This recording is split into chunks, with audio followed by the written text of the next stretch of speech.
Good afternoon, everybody. Welcome to this meeting of East Cambridge District Council's Audit Committee, 30th of January.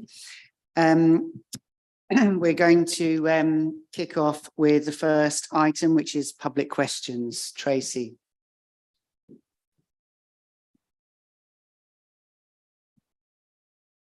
None? Okay, thank you very much. We'll move on then to apologies and substitutions. Just let you I'll keep talking while you get back to your seat. Over to you again, Tracy. Thank you, Chairman. Just to notify, we have had a change. One of the substitutes from the Liberal Democrat group has come up, and that's Councillor Matthew Downey. But we have apologies from Councillor Every, and Councillor Edwards is here to substitute, and apologies from Councillor Inskip, and Councillor Jones is here to substitute. Thank you very much. Item 3 then, declarations of interest. This is to receive declarations of interest from members for any of the items on the agenda in accordance with the members' code of conduct. Speak now. ... Okay, thank you. Item 4 then, the minutes. This is to confirm the minutes as a correct record. That the minutes are of the meeting of the Audit Committee held on the 17th of October. I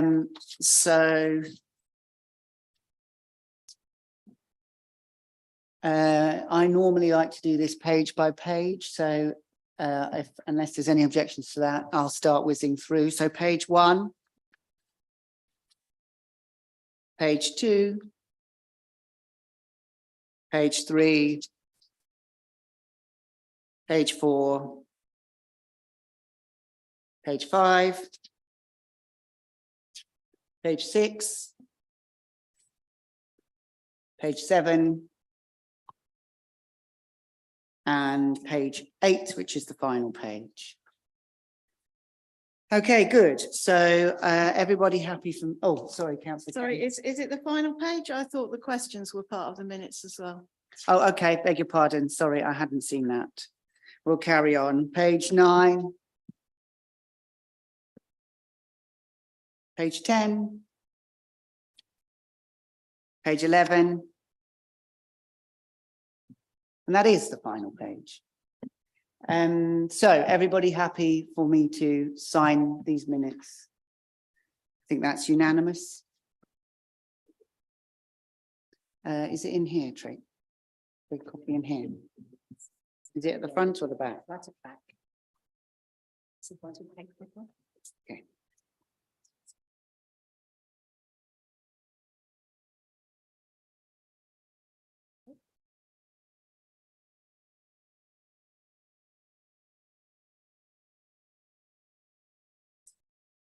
Okay, then moving on to Chairman's announcements. I have only one.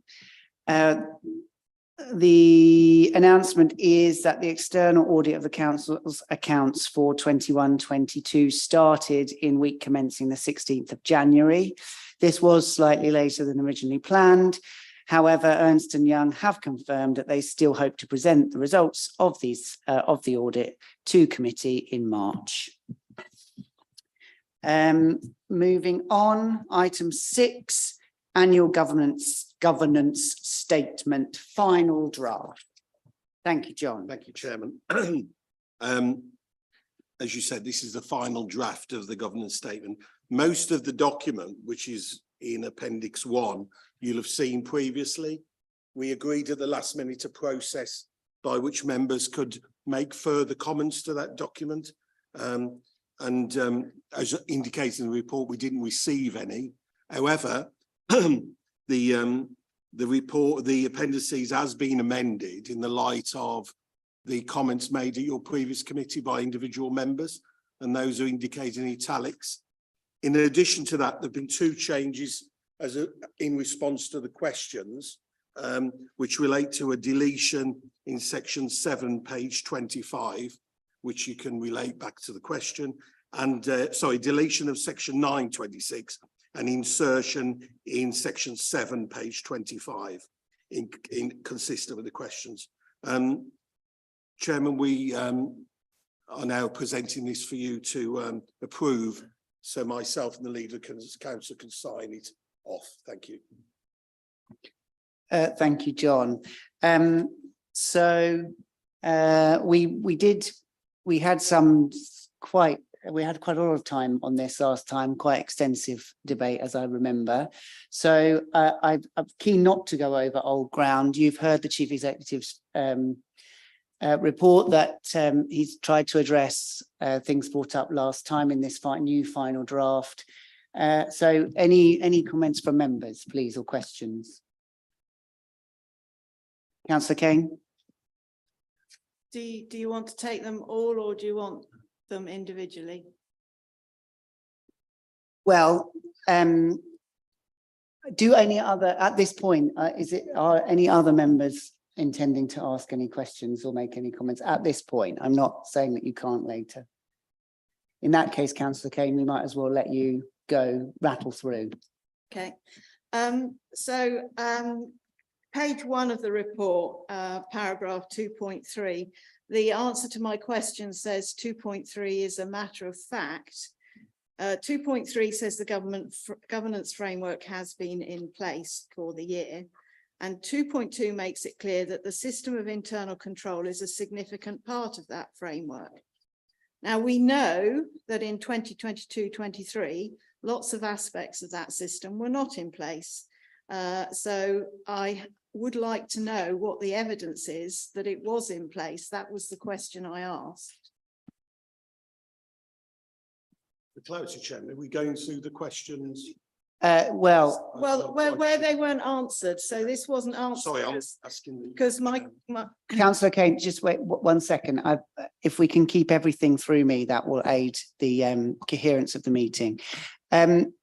I think the Chief Executive is asking for some clarity on what we're doing here.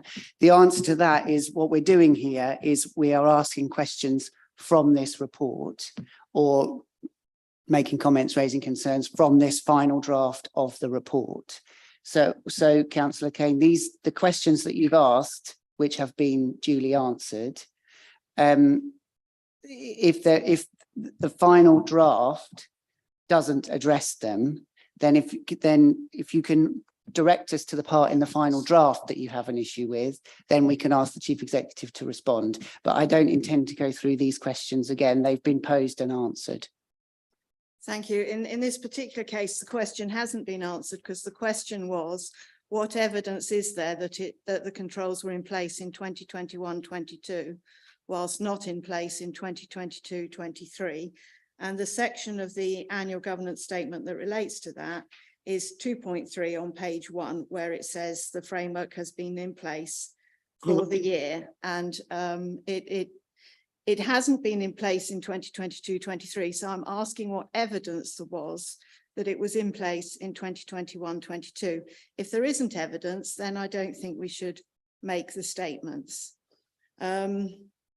So excuse me, I've only just seen the answers to these questions. If you could just pause there then, Councillor Kane, because otherwise we're going to get ourselves in a muddle. I think, I don't want to put words in your mouth, John, but I think the Chief Executive is going to struggle to answer that question as part of this part and process of the meeting. If what you're saying is 2.3 is untrue and you're taking issue with that, then that's a different thing. And I'm sure that the Chief Executive could address that. But this document is not about presenting evidence. If the statements in the document are, in your view, untrue, then you can ask the Chief Executive that question. But I don't think that this document, it doesn't contain evidence for any other statements that it made. It's not a document backed with lots of evidential appendices. So I think your opportunity to get that evidence was by asking the question, wasn't it, in the first place? So if you think that the 2.3 is untrue, if that's what you're saying, then maybe we can ask the Chief Executive to respond. But I don't think we can ask for him to respond to what's in your list of questions again. Well, what I'm saying is there is evidence in 2022-23 that that statement would not be true for 2022-23. So I'm wondering what evidence the chief executive has that it was in place in 21-22. Given that it isn't in place in 22-23, internal audit has shown us throughout this year various reports that have shown that the controls are not fully operating. So I don't understand why we think they were the year before, just because internal audit had. Okay, thank you, councillor Kane. We'll let the chief executive respond. My statement that it was a correct statement is there is a requirement for the council to have a governance framework, and there was a governance framework in place. It's been in place for many, many years. It is a matter of opinion for Councillor Kane whether she feels, because of the issues highlighted by internal audit during your year of this committee, whether that merits the view that there isn't adequate governance measures in place. My view is yes, there is. But in terms of that statement on 2.3, it is a matter of fact because the framework's in place. Whether you view that framework to be adequate is a different matter. And that's how I endeavour to answer the question, Chair. Thank you, John. That's really useful clarity, I think. Given that it's a statement of fact, and the fact is that there was a framework in place, Councillor Kane, I think we need to move on to your next point. Well, I would just like it recorded that I think having a theoretical framework in place on paper, if the controls are not being operated consistently, is not the same as having a framework in place. Anyone can put a theory down on paper. All right, Councillor Kane, well, that's been duly noted, no doubt, in the minutes, but, you know, obviously, as the chief executive quite rightly said, it is a matter of opinion, so we can only note that as your opinion. You know, others may take issue with your opinion that things weren't implemented properly. It's a matter of opinion. We can only, let me finish, we can only record it as your opinion of the situation as you see it, and I'm sure that will be duly recorded in the minutes. Now we really do have to move on. That wasn't what I was asking to have recorded. I was asking to have recorded that the existence of a framework on paper is of no comfort whatsoever unless we are happy that the controls that support that framework are being operated. That's not a matter of opinion. Matter of opinion is whether or not they have been. Whether or not they should be is a matter of fact. That's as it may be. I'm not sure that that's what this agenda item is about. John, did you have something? Your lights on. I think the purpose of the annual governance statement is to provide evidence to support the governance framework. And in terms of a matter of opinion, that wasn't in any way to belittle the comment. It was to say that by providing you with the annual governance statement every year to you, you can assess the robustness of the statement in 2.3. And we assess that in this governance statement, which is presented to you for approval. Thank you. Councillor Sharp. Thank you, Chair. My view on this is that there is a governance framework. Obviously, if that doesn't mean that all of the controls are in place, because otherwise there wouldn't be any governance framework in anywhere. We're aware that there were certain issues with certain controls which internal audit have picked up, but that doesn't say that we haven't got a governance framework, in my opinion. Okay, Councillor Kane, do you have your next question or comment? Page 19. I feel very strongly about this because it's describing the internal audit. And it says, undertaking the core functions of an audit committee as identified in audit committee's practical guidance for local authorities and police, SIPFA, and it should say 2018. Yes. Now, I don't think we should say that if we're not doing it. Now, I accept very reluctantly that the council has decided that this audit committee should not have many of the powers that an audit committee should have, which in my view makes it very difficult for us to properly operate. That is a decision for this council. I accept that, but we should not be saying in our annual governance statement that we do follow the audit committee guidance because we don't. For example, we do not have an independent member of this committee. We're not offered access to the risk management group. We were even denied notes of the meetings, being told that no notes were kept. And we don't have the right to call any other officers as required, as you know, Chair, because you refused my request to invite an officer to this meeting.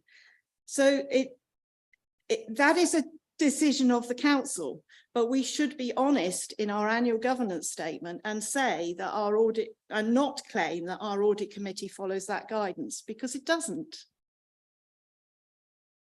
Okay, so I'm going to invite the Chief Executive to respond. Essentially, Councillor Kane, you're taking issue with the fact that it's there because you're saying it's not a true statement. John? Sorry, I thought I'd address this in the answer to the question. It's guidance. And as Councillor Kane concedes, the council takes a view, as it does with all guidance, on whether it wishes to accept wholly or part of that guidance. The statement is saying that we operate in accordance with the guidance and take account of that guidance. I think each authority will interpret that guidance as it sees fit. I think what the document, to note what Councillor Kane, she's absolutely right. Those three elements are things that you as a council, not me as an officer, you as a council have agreed not to undertake as part of the guidance. But I'm sure other officers will have guidance that affect all range of areas. And I don't think, for me, it says as identified in the audit committee, but it's not in any way shown to be misleading. I think it's an acknowledgement that we follow that particular guidance. Whether we, and it's acknowledged, I think, by my answer to the question, that doesn't mean I can tick every single box. And there were lots of guidance to me as Chief Executive of an whole range of things. If it was statutory, that would be an entirely different matter for this committee, Chairman. But and I think the issue for the committee is, does that statement in the key element adequately reflect what I've just said? And I'm happy to respond to that, but that's my interpretation of it, Chairman. Thank you, John. Another useful clarification. So I think what we're being urged to do is consider whether this statement reflects the fact that organisations can adopt guidance without necessarily doing everything by the letter of that guidance. Guidance is there to pick and choose from, not to live by the rule of. I think that's the gist of it. Councillor Kane. These elements are really core elements of that guidance. Members will remember when we had the training as audit committee members, the trainer was very clear that it was important that we should be able to invite any member of staff or member of the executive or the administration who we felt was necessary to help answer questions. He had to retract that after the audit training when he was told that this council didn't do that. It is really core to audit committees. Most audit committees do that. Most documentation that you see about audit committees says that they can do that. This one doesn't. That's our choice, but we shouldn't be saying that we follow the guidance when on core major pieces of it, we just don't. Okay, well, I thank you for that that comment, Councillor Kane. Your opinion is noted. Does anybody else have anything else to say on this item? Okay, shall we move on? Do you have anything further, Councillor Kane? I'm just wondering. Oh, right. Yeah. Yes.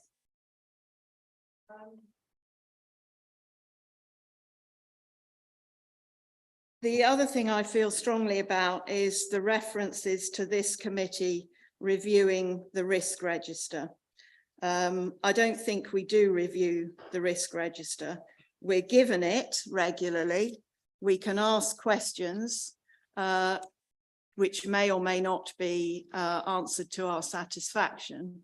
So I think we should say that it's reported to the audit committee, which is actually what we say. Sorry, on- councillor Kane, before you finish, could you just direct us to where you are? We're all struggling to find where you are in the document. Page 17. Thank you. Through you, Chairman, which question are we talking about? Are we still in questions?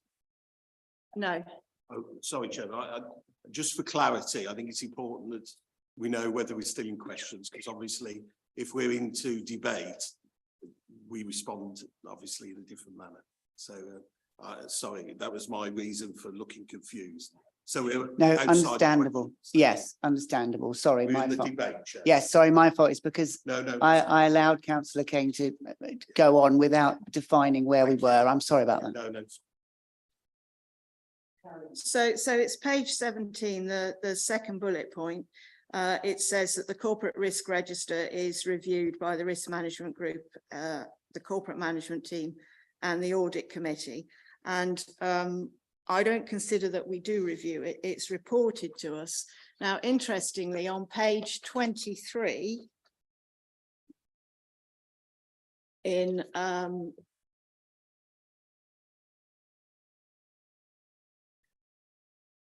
page 23, this section 3, second bullet, I think that gets it right. The committee received reports on corporate risks.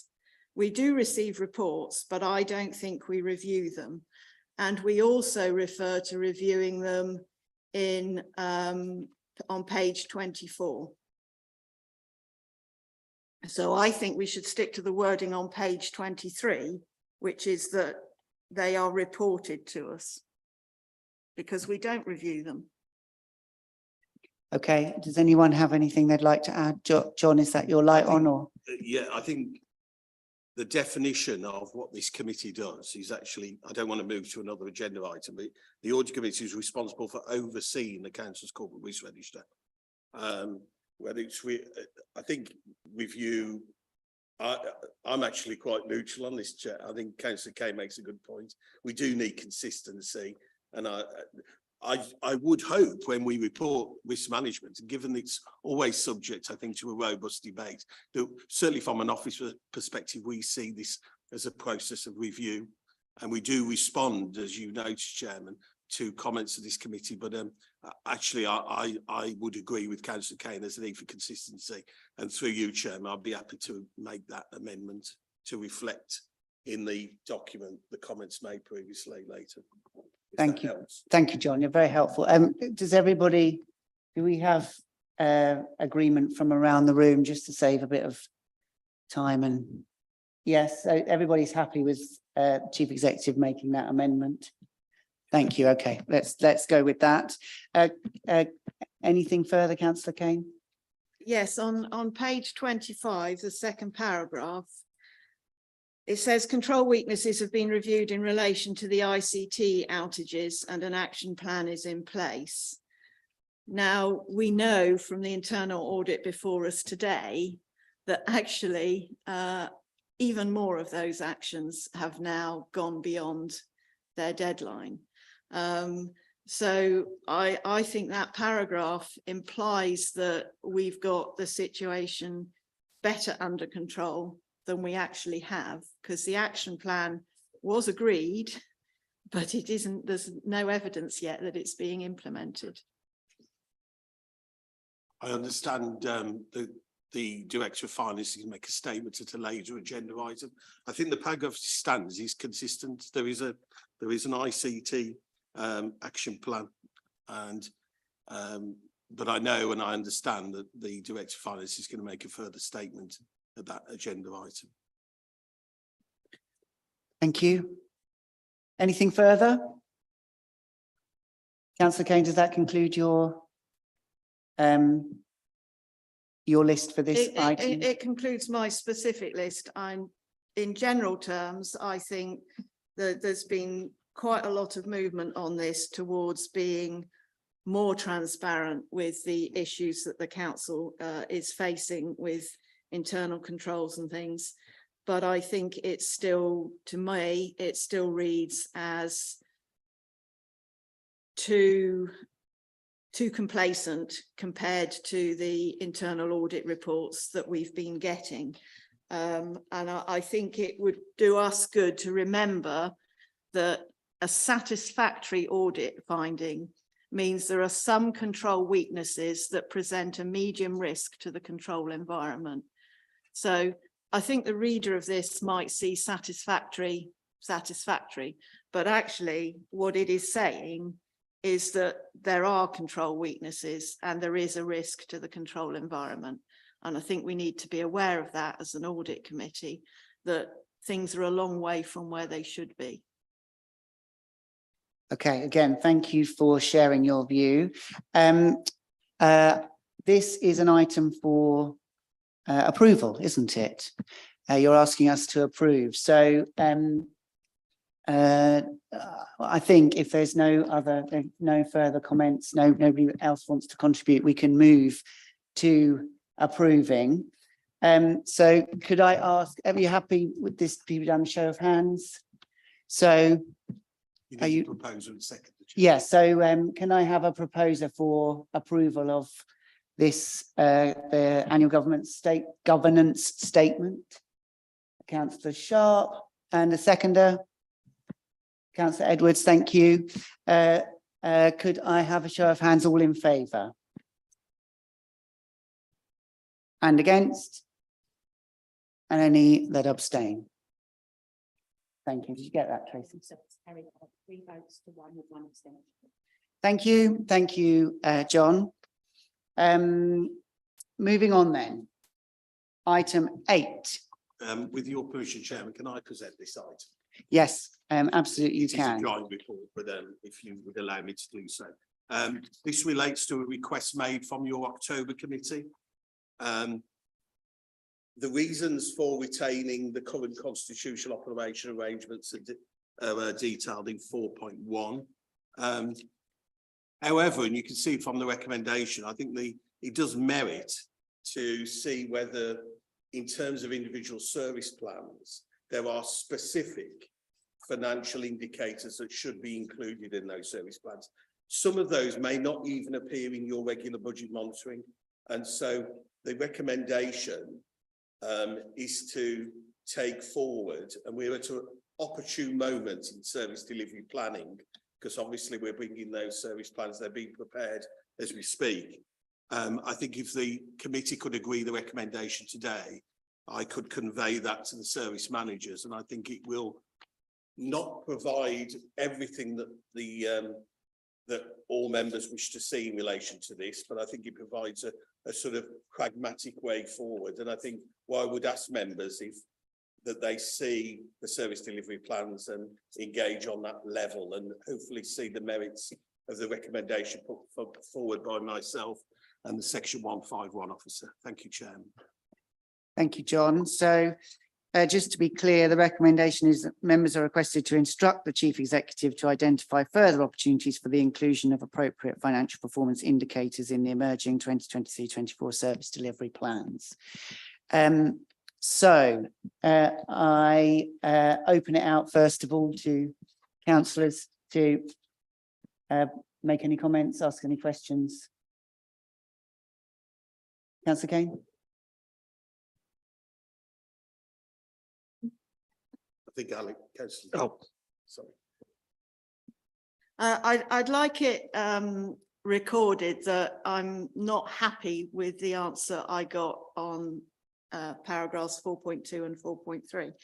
Those paragraphs, the Chief Executive and Director of Finance do not recommend that it is the case that integrated performance and financial reporting would improve the performance of services as a whole. And I asked why they didn't think. Now, that's a really important question. Why is absolutely the sort of question we're meant to ask as an audit committee. And I'd really like to understand why they don't think it would improve performance, because again, almost every other document that you read, all the financial advice and things, is that integrated reporting does improve performance. I mean, we can look at, it's difficult because we've been asked to treat one of these reports in confidence, but we can look at the issues with ICT and the resourcing issues. And if we had been looking at the service and the funding and resources of the service, we might have been able to address these issues before they became a problem. On the waste contract, again, if you were able to look at the financial reports with the performance reports, you'd have a better understanding, because the financial reports just say that the money is going to budget. So it doesn't flag that there's an issue. And then we have a report with another contractor where they weren't delivering their service, and we haven't pursued them for any financial compensation. The fact that we're not linking these things together seems to me is clearly causing problems. So I'd like to understand why it is that the chief executive and the finance manager don't think that integrated financial and performance reporting would improve services. Okay, is it you're going to respond? Yeah, I'm happy to Yeah, respond, okay. Chairman. I don't want the response to feel like we're just patting back the answer to the question, but that was the purpose of the report, and we've given our professional opinion. I know under section 151, it comes down to, in the end, we have the constitutional arrangements for reporting performance and financial monitoring. There are issues related to different timescales, whether we've received any contrary feedback from audit and what members and committee concerns are. The view is that those work adequately and perfectly together. And I think we've come up with a suggestion that keeps the integrity, particularly of our financial monitoring arrangements, intact, but asks and challenges service managers to say, are there specific financial indicators that would make the ability of members to review your performance to be improved? And I think there are good examples. We have services that depend on external funding, for example, which wouldn't naturally be drawn out in a financial monitoring report, which may be appropriate. I'm thinking of issues like economic development and that. So it was a real genuine intention, whilst not going as far as full integration, of making the best of what we think is a very good system. It puts us in good stead. Clearly, as we've said in previous, everything doesn't get right, but you have your performance reports, the service committees, and you have your budget monitoring reports. And what we're endeavouring to do is to bring those together in a pragmatic approach that doesn't undermine the robustness of either. Chairman, thank you. Thank you, John. Ian, do you have anything to add? I think I'd just like to add that the finance reports are very much specific and relate to something that specifically happened, i.e. how much we spend at the end of each quarter. The performance reports are obviously much more in more detail, and don't, the finance report is just one figure for each department. The performance reports provide much more clarity about how the service is performing, as you would expect. And, clearly they provide the information that members need on the performance. And I don't think putting them together in any way adds to that knowledge. The knowledge is there within the performance reports for members to understand the position. Councillor Kane mentioned IT as part of our discussion, and IT are overspending in 22-23 and have issues with some of their performance issues in relation to clearing audit reports. So those two things don't, one of those doesn't feed into the other one. So having them as a joint report doesn't actually add any value. Yes, of course. I don't want to. I think there's also an issue about complexity of performance, and that this is not in any way. This is about. I worry that if members focus entirely on the financial issues related to performance, there's a potential for missing the reasons for poor, or for that matter, improved performance. And we know from waste that they were complex in their arrangements, and they were, yes, I actually probably believe that the financial information wouldn't have given you much insight into those performance issues, but analysis of the human resource issues and the complexities of the labour market did, the impact around reconfiguration. So it's genuinely intended to make an improvement in the system, and it, you know, we can look at that as we develop along. Thank you, Chairman. Sorry to keep... Thank you. No, thank you. No need to apologise. Councillor Kane. I accept that the recommendation we have in front of us is a significant step forward, and I'm pleased to have that recommendation. I agree with very much of what you've said about the practicalities. I get that. What I'm trying to understand is why neither of you think that integrating performance and financial improvement, financial reporting would improve services, because that is counter to what most other business accounting suggests. So I'm trying to understand, I entirely understand the practical issues with doing it. I'm trying to understand why you feel it wouldn't improve the services. Councillor Kane, I think that question's been answered. I don't think we, unless the Director of Finance and the Chief Executive have anything to add, I'm content that that question has been answered. I don't think that their answers did focus on the defining it in the way that you just did. Perhaps you could summarise the answer for me then, please, Chair. Or perhaps I can't. I don't think that's for you to ask me to do that, Councillor Kane. What would be really useful is if we could be slightly less adversarial and get on with the business of the meeting. Does anybody else have any comments to make? Sorry, I'm doing it again. We're on questions, aren't we? So we have the next question, which was about 4.2 and 4.3. Is there anything further to add on that? No. In that case, now we do have a moment for debate, if there is any. Does any members have anything to add?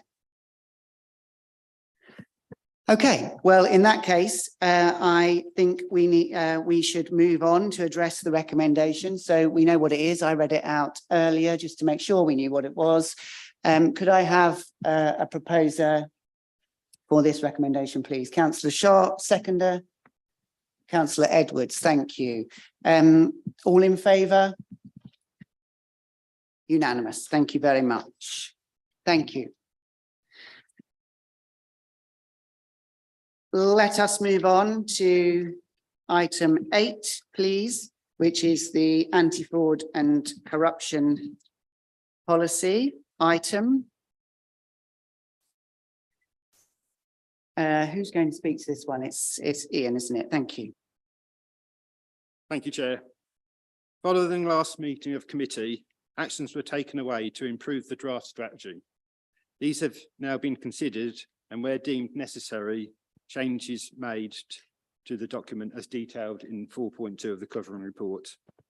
Committees are now asked to recommend to full council the approval of the updated document. Thank you, Chair. Thank you, and thank you to officers for taking the time to address the points made last time. We did have some questions under item 8 on your list of questions, all of which have been answered. So unless there are any further comments on those, Councillor Kane. I would just like it recorded that I'm shocked that the council sees no reason why it would report a fraud that it had uncovered relating to a supplier. But that's the answer, so there you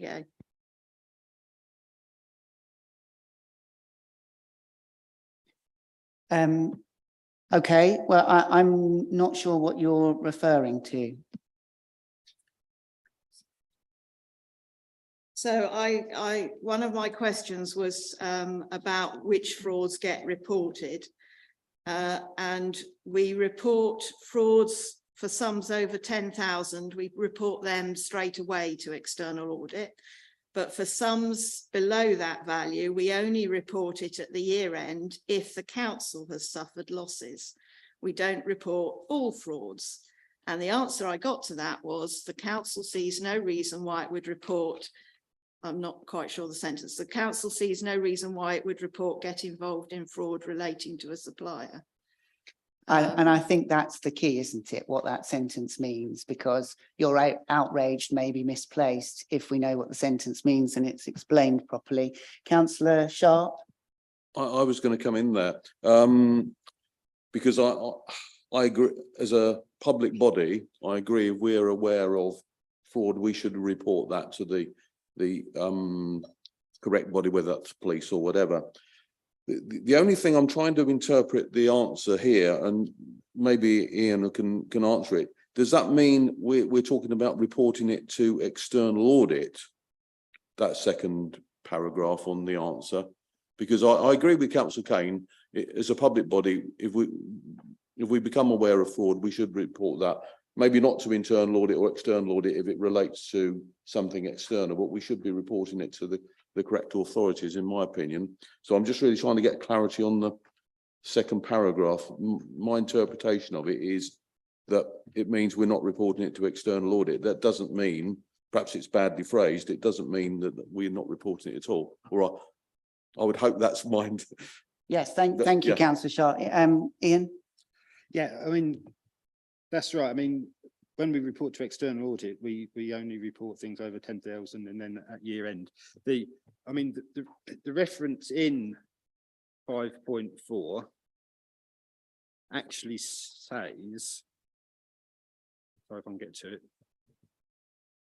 external audit will also be notified of all frauds involving sums over £10,000 and any corrupt acts. So potentially anything which relates to a supplier would fall under the definition of corrupt acts.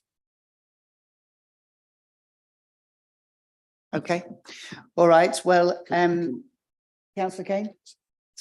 Oh, no, sorry, Councillor Sharp. Sorry to come back in there, and I know it's Councillor Kane's question, but these answers are going to go into the minutes, and I think that there could be misinterpretation of that second bullet point. Personally, I don't know how Councillor, I'm not trying to put words into your mouth, Councillor Kane, but Who provided that answer, Ian? Would you be able to give us some alternative wording? Probably not during the meeting, but I'm happy to do so. no, I wasn't thinking during the meeting, but I'm thinking for, say, the minutes are published, and I think somebody reading that point there could easily misinterpret it or view it another way. And So Ian, just for clarity, are you saying that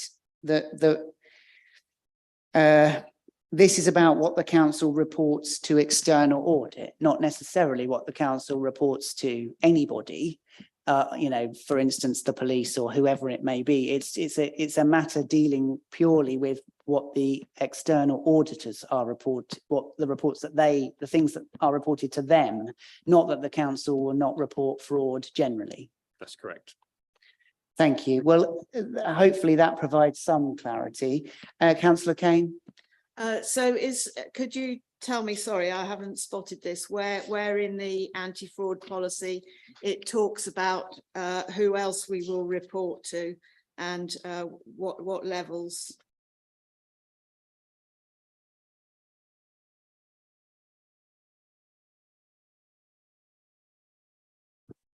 I'm not able to do that during the meeting. Obviously, it's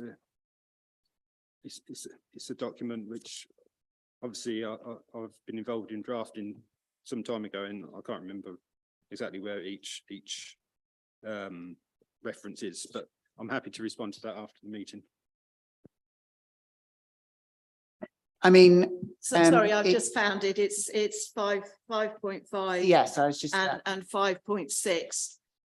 But it doesn't talk about frauds that we discover in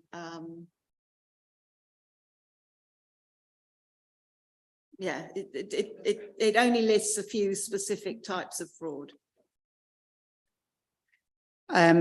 It also talks about the council's, it refers to people to the council's anti-money laundering policy, and it also refers people to the council's fraud response plan and disciplinary procedure.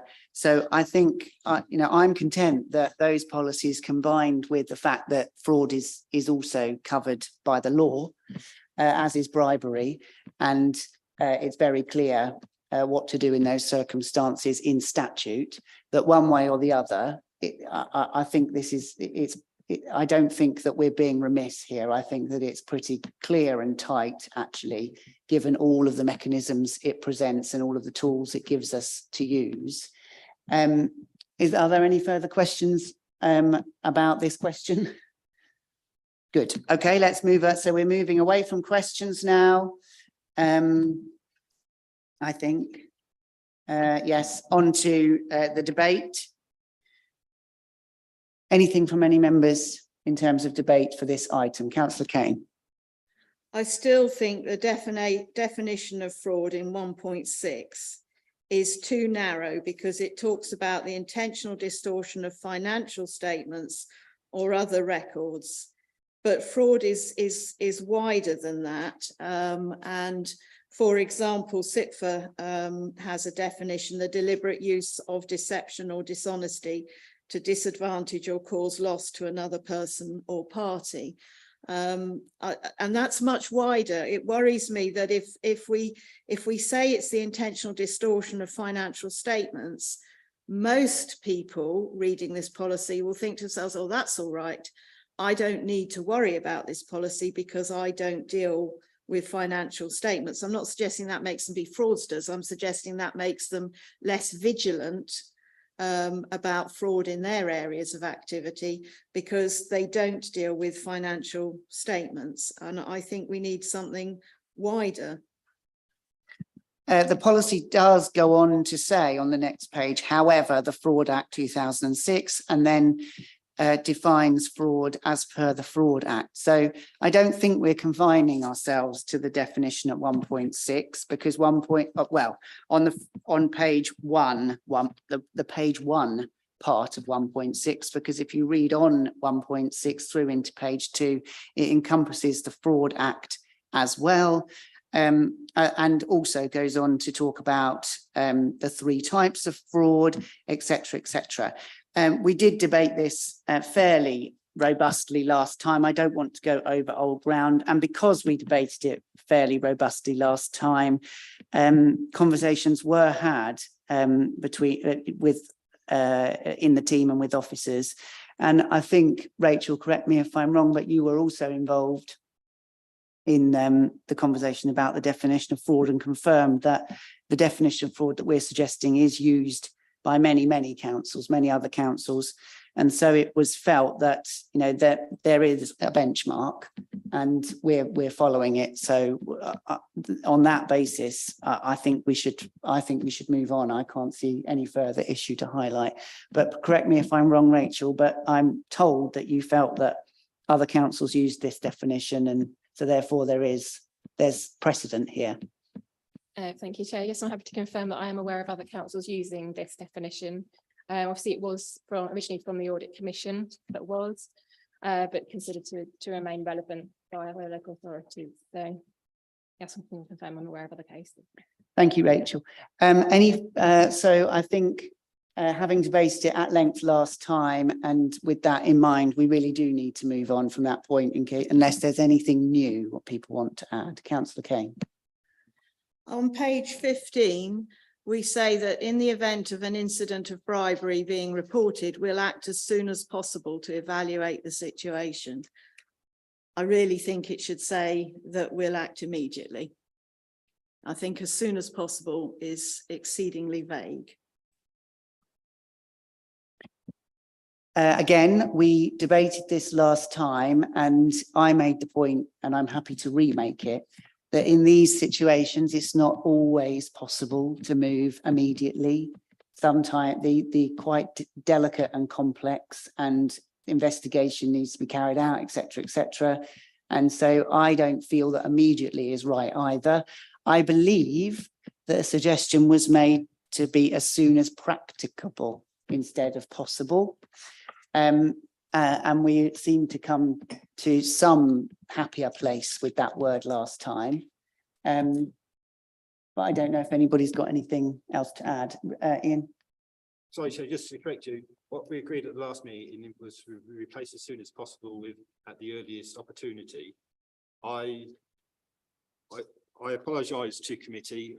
There must have been two as soon as possible in the report. I've changed one of them, but not the other, not this one. I'm happy to change this one to at the earliest opportunity, so they're both consistent. Thank you, Ian, and my apologies that I mixed up the words. Councillor Kane? What this is saying is we will act. It's not saying we will take a decision, we will move to reporting or whatever. It's saying that once an incident is reported, we will act immediately. We should do immediately. We should put in place the investigation. That should be immediate, not as soon as possible. I quite accept that the investigation might take quite a long time because you've got to do it properly. But we should be acting immediately. And what, sorry, Ian, what were the words that you? At the earliest opportunity, Chair. Well, I think earliest opportunity, I think that that gives the comfort that I would need. I don't know if other members have a view. Well, Ian is making the offer to make that change. Would we like him to make that change? Yes, please, Ian.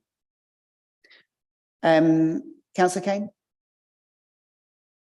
I don't really see a difference between as soon as possible and the earliest opportunity, but there you go. Yeah, I just feel that this is weak. It's got a poor definition.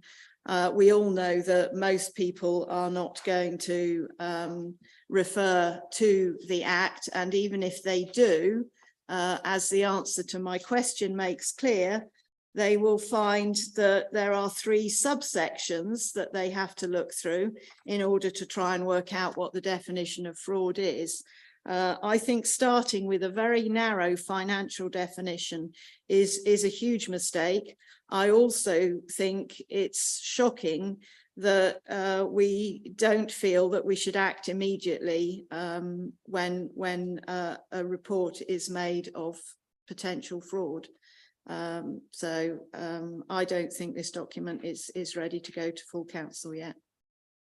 Okay, well, thank you for your view. Needless to say, that it's not a view I share. I don't think that that's what the policy is saying. I don't think that's what our officers would be happy to put before us. And I do think that they've taken on board our comments last time, debated at length, and provided some very thorough and sensible answers and solutions.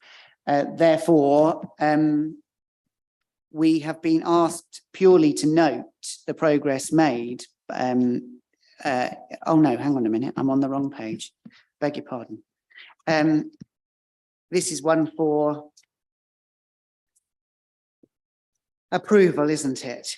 So we've been asked to approve this now. We have it has been given a lot of airtime. We have debated it at length.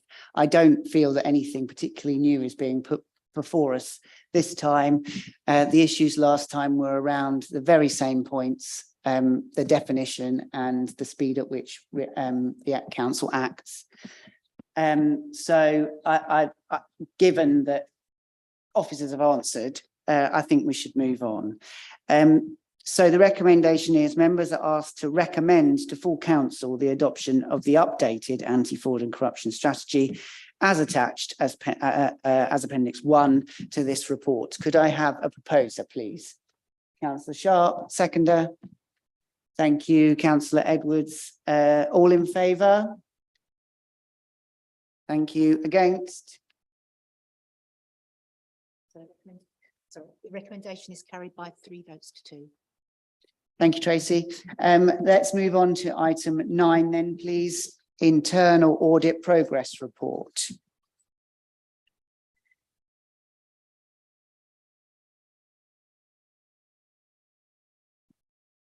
Who's taking this one? Thank you, Rachel. Thank you, Chair. So this is the latest update on the delivery of this year's internal audit plan. So Appendix 1 provides you with that full progress report. So just taking members briefly through the key sections of the report. Overall, I'm pleased to confirm that we're actually ahead of schedule in terms of delivery of this year's audit plan, with only one assignment remaining to commence field work. And as usual, I've provided you with a full copy of the internal audit plan on pages 10 to 12 of the report in table 1. Since the last committee meeting, we had finalised a further 6 audit reports at the time of producing this progress update. So as usual, these are summarised for you in section 2.3 of the report, starting on page 2 of the appendix. So given we have 6 reports, I will run briefly through these. Obviously, some of them have a higher assurance opinion than others. The first was in relation to bank reconciliations. So obviously this is giving us assurance over the integrity of the council's financial records. And based on the audit testing, we've confirmed a sound system of internal control, which was supported by our sample testing, and we made no recommendations in relation to any areas for improvement. Hence the substantial assurance opinion overall for both the design and the compliance of those controls. The second was in relation to the creditors system. So this is the payment of invoices, raising of orders, commitment of spend. So effectively, we have confirmed that expected controls were in place for all of those key processes. We also confirmed this through sample testing that the compliance was as we expected. Unfortunately, due to what appears to be some system issues, we weren't able to confirm for all of the sample that all of the evidence in the audit trail was in place. So we have made some recommendations around looking into those system issues that appear to be occurring. We did do some additional testing. Members of the committee will recall that we reported last year and in the previous year around invoices over £50,000. So we did do some targeted testing on this, and where the evidence was available, we were able to confirm those had been improved in line with the expected limits. So that has improved. Based on the recommendations that we've made, which included amending the user access to amendments to supplier details, we have only given a satisfactory assurance opinion on the control environment as at the time of testing. I am pleased to say that the recommendation around that user access was reviewed promptly after the audit and has since been completed. And we were able to give a good level of assurance over the compliance, obviously giving the caveat around those audit trails that were not in place at the time of testing. Secondly, in terms of the financial systems, we also looked at debtors. So this is looking around the sundry debt process. So this is the raising of invoices and recovery of that income. So for this audit, we focused on the raising of invoices, raising of credit notes, and the allocation of income once it's received. We confirmed that processes in all of those areas were working well, and sample testing confirmed compliance in all of those areas. We also confirmed that reconciliations were being completed on a regular basis and were subject to independent review. And I've got no areas of weakness to highlight to the committee in relation to the sundry debtor system that we tested this year. So that was a substantial assurance opinion both on design and compliance. Next, another of the financial systems we looked at was around budgetary control. So again, we were looking at seeking assurance over the budget setting process, making sure that that's suitably informed, that it's compliant with our constitution. So the testing confirmed that budget setting arrangements were robust, including a preparation of a medium-term financial strategy, which was clearly linked to corporate objectives. And we also looked at the integration with capital and treasury management strategies as well. The budget assumptions were underlined, were informed by suitable evidence in terms of pay, inflation and pension contributions. And we also looked into the process for development of savings and growth proposals as well, and ensure that there was evidence to support those. So overall, we have given a substantial assurance opinion on the control environment and a good level of assurance over compliance in that area as well. So moving away from some of those financial systems, which, as mentioned at the committee previously, we did deliver for you earlier this year, conscious that you had external audit coming in at this point, so we could make sure there wasn't an additional burden on the finance team and get our audits out to a little bit earlier. Moving on to the risk-based audits of other areas. First of those was in relation to the enforcement policy compliance. So enforcement activities, as members may be aware, take place across a number of different service areas within the council. So as part of the audit, we were seeking to provide assurance over the controls in place for consistent, effective compliance with those arrangements and making sure that we're happy that those are suitably enforced. So we were looking primarily at enforcement plans, policies, protocols and procedures, the training and guidance available to officers who are exercising these controls, and looking at compliance with our own enforcement policy in those key areas. So we confirmed that an enforcement policy and protocol is in place, which was consistent with the guiding principles we would expect in line with the legislation. We did highlight, however, that there were a number of related policies which hadn't been reviewed within the last 3 years, and made recommendations around looking at those. We did perform sample testing on a number of different enforcement cases, some which had been recommended for enforcement, some that hadn't made that full process, just to get a feel for the journey that those cases take.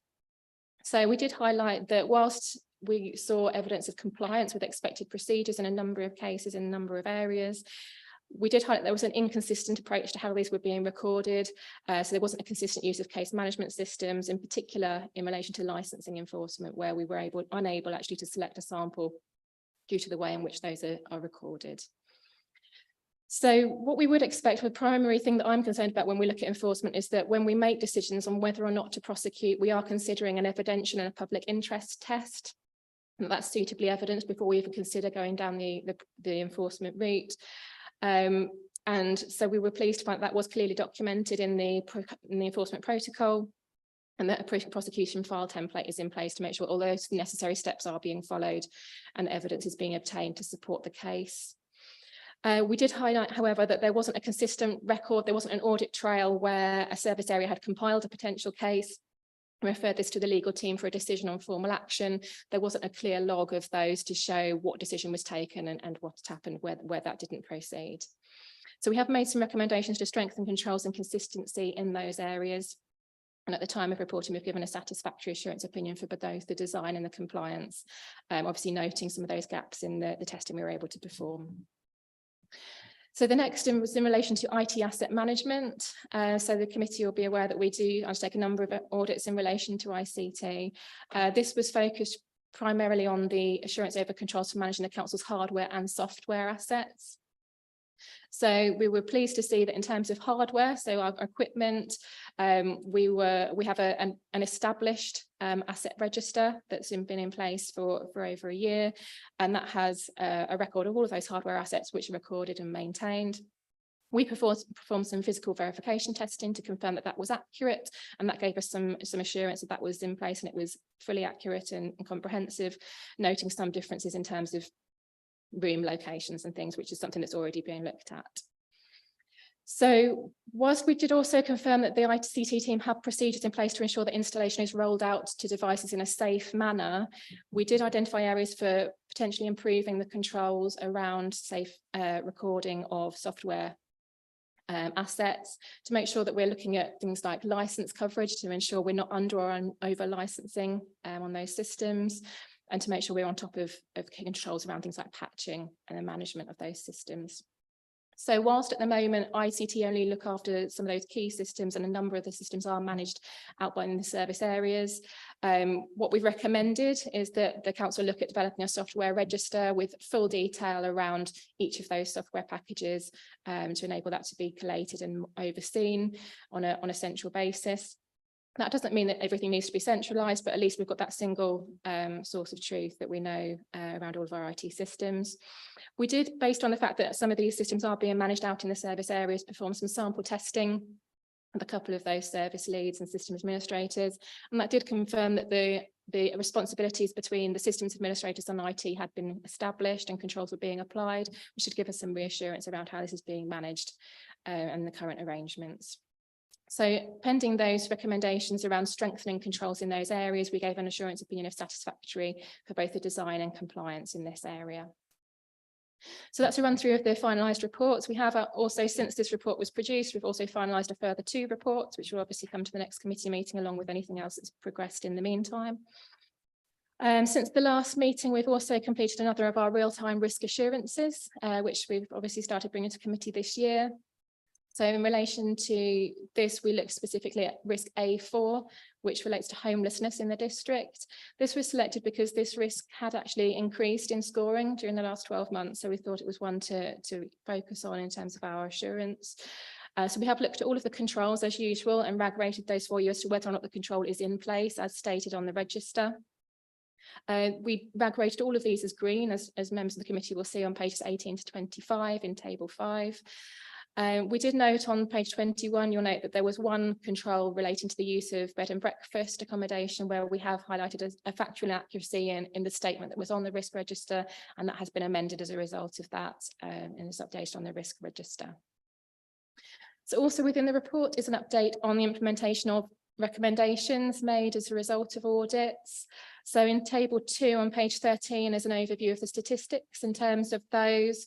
As at the time of reporting, we were able to confirm that 14 actions had been implemented since the last committee meeting. I am also pleased to confirm to the committee meeting that they'll note there was one high priority action which was under 3 months overdue as at the time of reporting, and that has since been closed as well. So that's now implemented.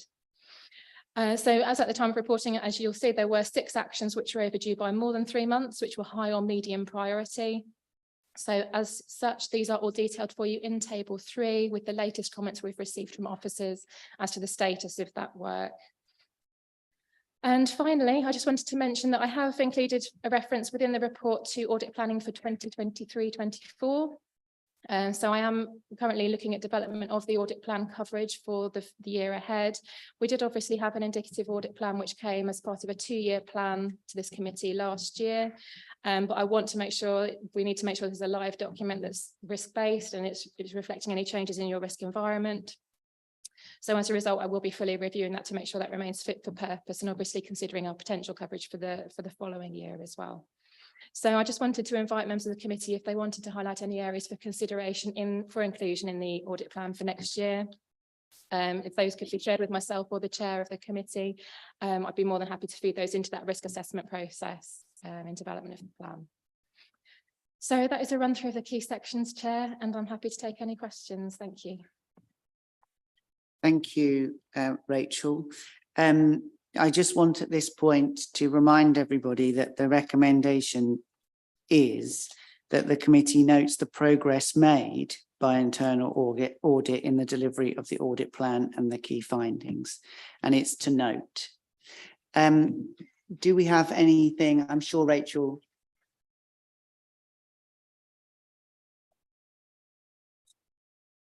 You want to do it? Yeah. Don't worry, I'm going. Do members have any questions for Rachel, first of all? Councillor Kane. I'm slightly confused about the remote working policy which you refer to in the IT assets audit, because in that you say that staff are allocated a laptop and any other equipment will be provided by the employee at their own expense, and only in exceptional circumstances will a member of staff be allocated additional equipment to work remotely. And I question that because under the annual governance statement, because that obviously refers to staff health and well-being, and I questioned whether saying that we would only provide laptops and any other equipment needed, they'd have to supply at their own costs.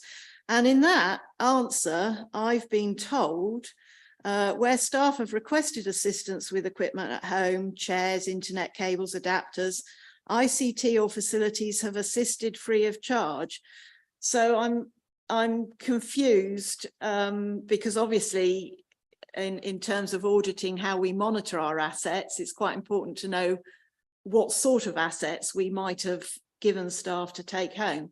So I'm confused. Is our policy, this is probably more a question for the finance manager, is our policy that they will only get additional equipment under exceptional circumstances, or is our policy that where they request equipment, they'll get it free of charge? Okay, Ian, thank you. Firstly, I'm not in a position to comment on the evidence which Rachel picked up in relation to the report. However, the comment which is in response to the question you asked, Councillor Kane, has come from the HR manager this afternoon, and so therefore I believe that to be the position which the council operates. So then I do have a question for internal audit, which is, were you able to check how assets other than laptops that staff have been provided with at home, IT assets, have been adequately recorded? Thank you, Rachel. Thank you, Chair. So just to confirm, the sentence that's been referenced here is a direct quote from the council's remote working policy, section 4.1, around allocation of a laptop and any other equipment necessary will be provided by the employee at their own expense, hence the reference in the report. Obviously, within the audit testing, I mentioned we did do physical verification testing. So this included any tagged assets, just contacting a random sample of employees to ask which equipment they had, but also checking what we had on our records to compare one versus the other. And I don't believe that identified any issues in terms of assets that had been procured outside of the due process. So no, and in terms of cables, obviously that's not something I would expect would be a tagged asset. Likewise, chairs, monitors I would expect would be tagged assets, but as I say, it's not something that came up as part of the audit testing. Chair, I think this is something that we as an audit committee ought to follow through, because it's obviously a health and safety issue for our staff. It's also an important legal compliance issue, because actually we are legally required to give staff the necessary equipment to work safely if we allow them to work from home. And there's clearly a complete lack of clarity here, in that we have a written policy that our staff are referring to that says all they will get is a laptop. And if they need anything else, including monitors, docking stations, they'll only get them in exceptional circumstances. And then we're told in answer to another question that actually we do provide it free of charge. So I think as an audit committee for legal compliance and staff health and welfare, we need a clear answer. And if the policy is incorrect, then it needs to be rewritten. And if the policy is correct, then I would like someone to tell me how that is compliant with health and safety legislation. Ian. Thank you, Chair. As I said, from the response I had from the HR manager this afternoon, it would imply that the policy potentially needs to be reviewed. I will take that up with the HR manager and report back to committee. Thank you. Let's move on. Any other questions for Rachel? Alec, Councillor Jones. Thank you, Chair. It may be a little bit out of left field on this one. I was looking through the enforcement policy, not that I have much to do with many parts of it, but with the planning, I know that obviously being the front line and being quite controversial at times, the members of staff are at risk. I've even known them to be threatened. Doesn't seem to be any mention of that within the risk. Is that covered by another policy somewhere else? Or is that given that the likelihood that they could be assaulted or as such? That wasn't, to be honest, within the scope of our audit, where we were looking at compliance with the policy itself. I don't know whether management are able to comment as to whether there is any policy in relation to staff, which may be linked to other things like loan working and those types of risks. I don't think I'm able to comment. Perhaps Maggie, do you know, do you have information on any policies that might? We do have a policy for aggression at work and violence at work, for reporting that through. We haven't had to use it for a while, so we do have that in place, and that's on our website. We do have loan working as well policies, and also as far as I'm aware, that includes obviously checking in with the out of hours person to make sure that they're not, you know, they've. Yeah, I can understand we got policies and I don't want to drag things on. I just saw it as a risk myself, and given there are particular sort of frontline ones that would affect either the work being carried out, being taken place, if they were off long-term sick or anything like that. That was also, I don't know if that's. Yeah, thank you, Councillor Jones. I don't think we can delve any deeper than that, because it's not what this agenda item is about, but thank you for attempting to address it. Now, Ian would like to address the committee on the IT response from the audit report. Thank you, Chair. Clearly, the audit report doesn't make particularly good reading with regard to outstanding issues surrounding the IT department. As director responsible for IT, I would like to put this into some context for you. While I acknowledge that the 6 high or medium priority issues that are highlighted in the report as overdue for more than 3 months all relate to IT, it should also be noted that of the 14 actions that have been implemented since the last update report, 6 of these also related to IT, 2 high and 4 medium. Clearly, this does demonstrate that progress is being made, but perhaps not at the pace everybody would want. However, this has to be seen in the context that the small team, 9 members, currently have 2 members of staff on long-term sickness, that's 22% of the team, resulting in a loss of 718 hours of time in the past 3 months alone.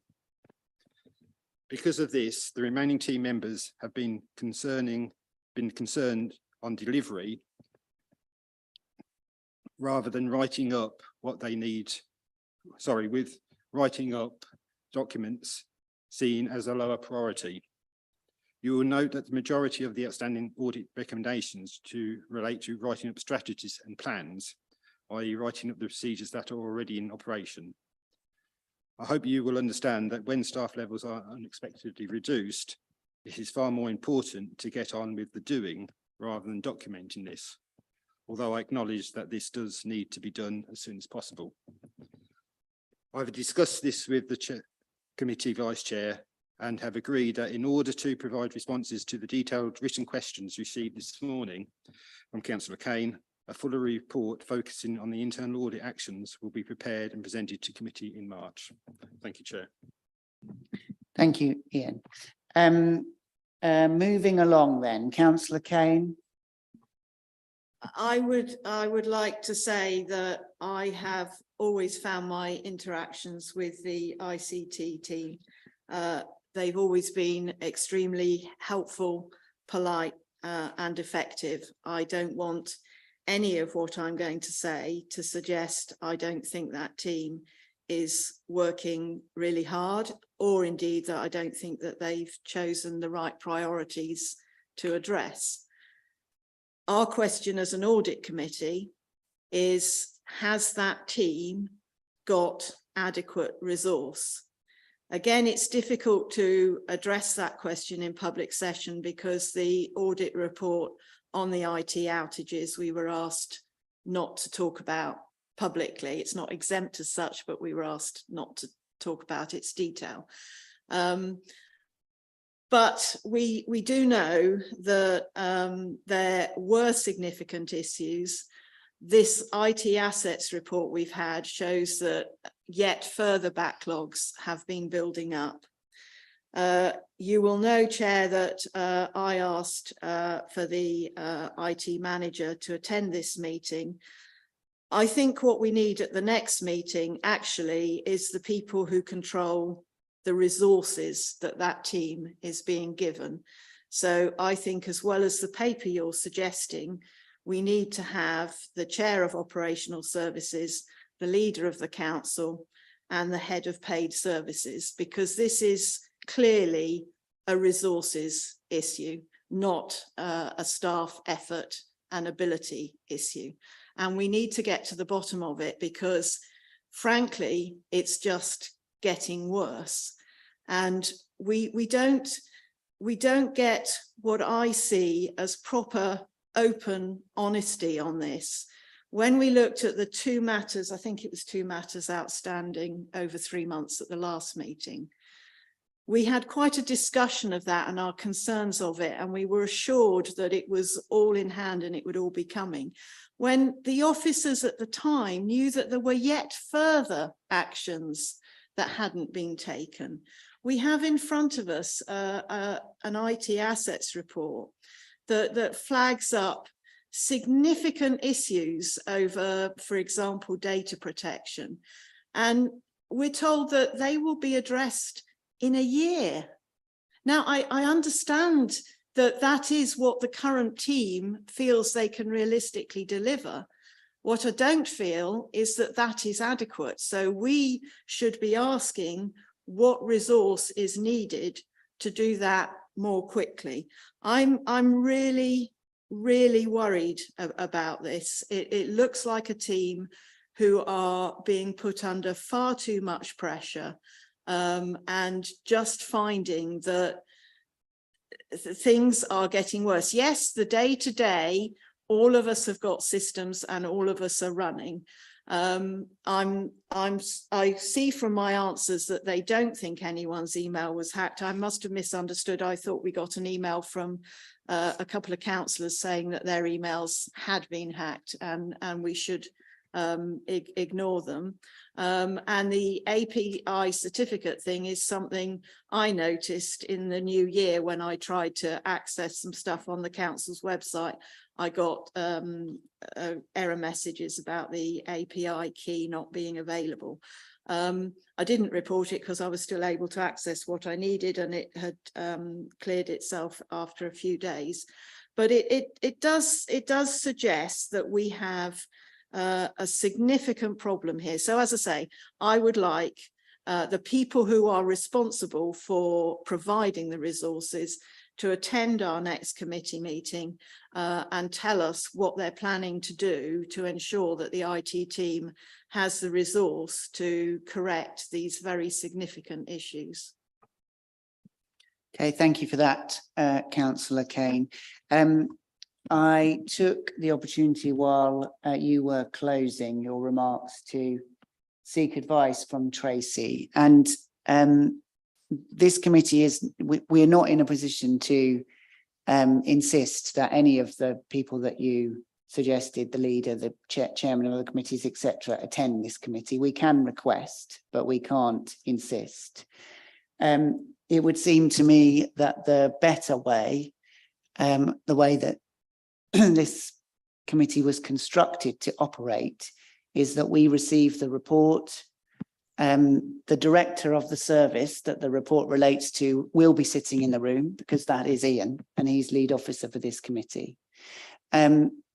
Subject to what that report says, if we have any recommendations, then they should go to the appropriate policy committee, finance and resources probably, and this, the system takes over from there. But this is not the place to be. This committee itself is not the place to be trying to make decisions or put in those officers or fellow members of the council in a position where they feel they have to make a decision. We're just here to make recommendations and then pass it to the appropriate decision-making body. So do any other members have anything to say on this item? No, Councillor Kane, did you want to follow up? I find your description of what this committee is here to do quite bizarre. I thought we were an audit committee. The report we had on the lessons learned from the email outages is dated 28th of February 2022. It listed things that needed to be done, actions that needed to be taken, that it said were essential. We're looking at a report today that says those actions haven't been taken.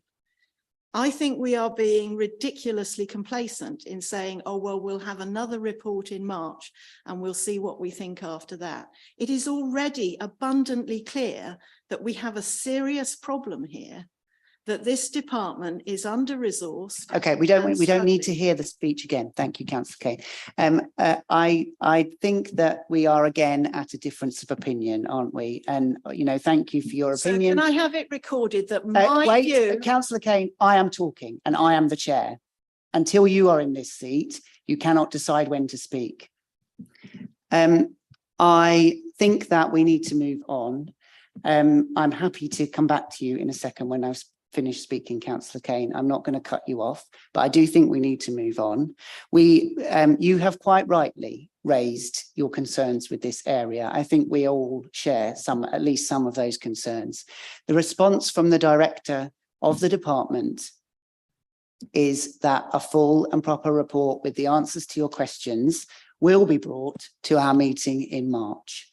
I believe that if things were at breaking point and the director of the service that we are talking about felt that, then this council would respond. And by the way, this committee is not the only committee through which such response could be made, is it? If things get worse in between or whatever, there are mechanisms to deal with that. However, we have asked, or rather, to be absolutely correct, Councillor Kane, you have asked for the officer response to your concerns. The officer response is that we need more time than you were able to give on this occasion to answer some of those questions. And we need a proper report from the people on the ground delivered by the director of the service in question. This committee can then make recommendations based on that report as to where we should go next and refer it to the appropriate decision-making bodies to perhaps bring some actions forward, but we don't, or perhaps not, depends what that meeting and that report brings. I don't think that's unreasonable, and I certainly don't think that it's, in your words, ridiculously complacent. It's the way that our professional advisors are suggesting we do it, and it's the governance system of this council. Now, would you like to make your point, Councillor Kane? Thank you, Chair. I would like it recorded that I am not happy with that approach. I don't think it's addressing these issues with sufficient urgency. We have had reports to this committee since February 2022. And remember, it was this committee that asked for that report because of our concerns, that have said that actions need to be taken. We've had reports subsequently that have said those actions have not been taken. We have heard today very clearly from the finance manager that they do not have the staff available to take those actions promptly. Many of the questions I asked were very simple. When will the incident management planning action, overdue since March 2022, be completed? By whom will it be completed? And what resources have they been given to complete the action? And which senior manager is taking responsibility for its completion? Bear in mind, these are actions that were agreed some time ago and were meant to be finished by March 22. The answer to that question should be really clear, because they should know who is doing it and when they're expected to complete. The fact that they can't answer that question is seriously worrying. There is a problem. And as an audit committee, I don't think we should be sitting here saying, come back in March. I think we should be asking for the resourcing issue to be addressed. All right, Councillor Kane. Well, I think we've heard you. Thank you very much for your view. I think that it's fair to say that the director of the service has acknowledged that there are issues. And so I think that it's only right that we give him credit for acknowledging that. We also give them credit for sorting out the 14 actions that they have sorted out, 6 of which were particularly related to IT, and that we acknowledge that the recommendation before us, for want of a better expression or description, is that we receive a proper report next time that gives us more the detail that we need to make informed choices and recommendations through the onward governance structure. And I don't think that we're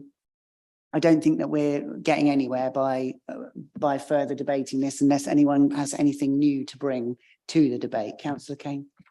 Could we at least ask that that report be sent round to us by email within, I don't know, 10 working days? Well, on Wednesday, we will be in February. The suggestion is that the report is brought to us in March.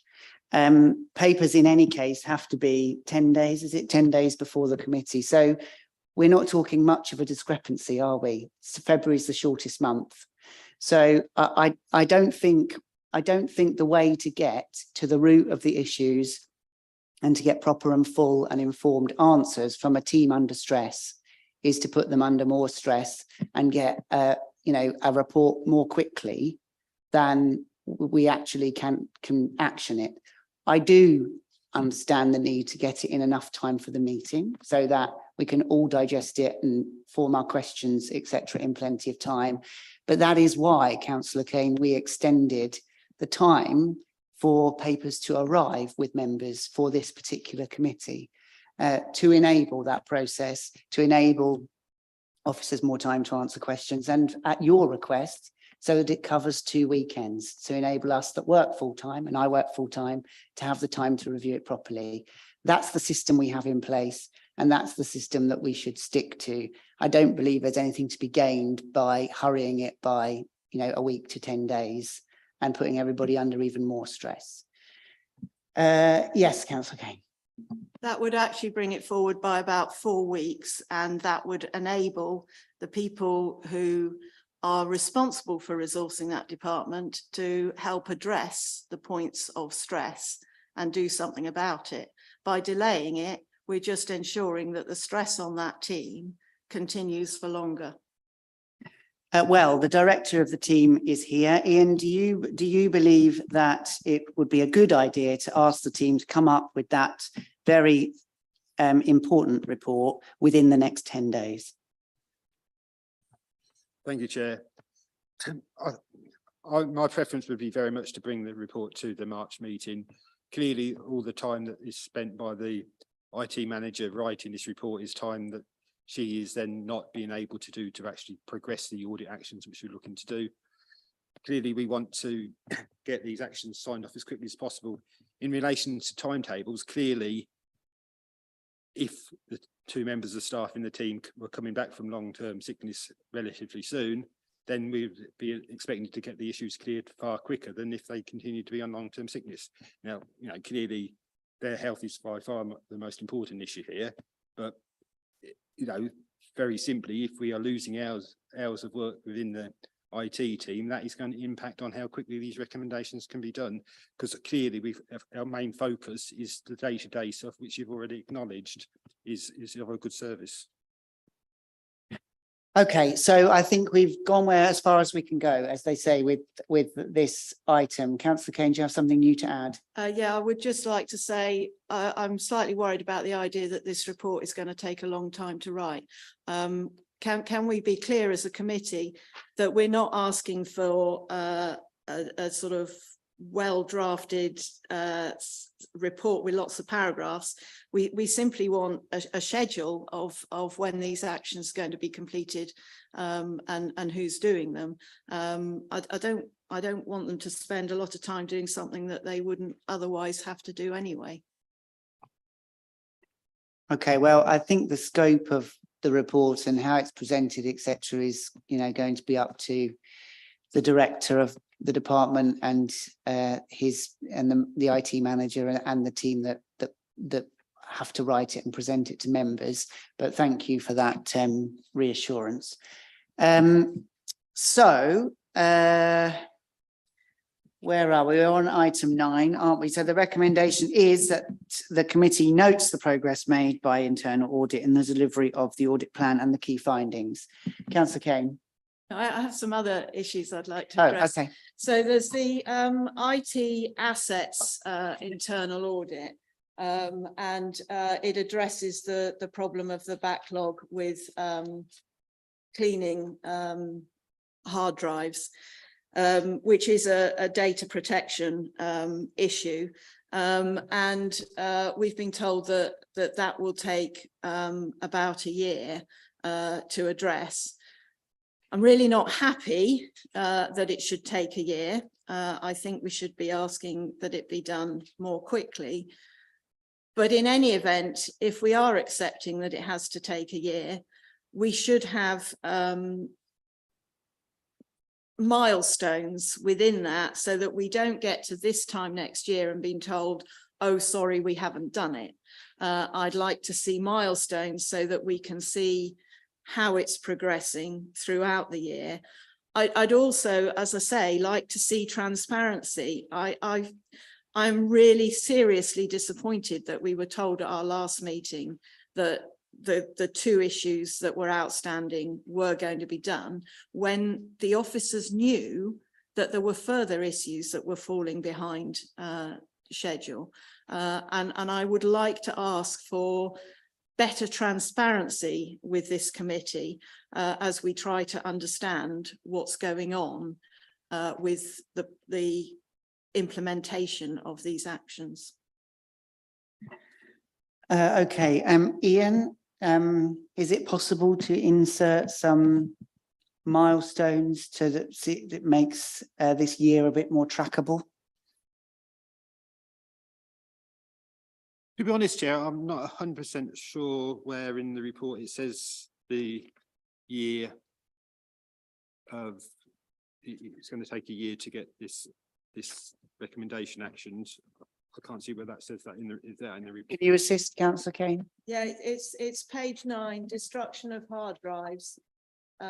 It says that it will be done by the 1st of April 2023. Sorry, my fault. That's not a year, is it? My fault. It's only 3 months. Good. Sorry. Okay, well then we can move on. I wish everything were that easy. Okay, Councillor Kane, do you have any further? Because your hand was up. So do you have any further? No. Okay. So then we do move to the recommendation. Could I have a proposer, please?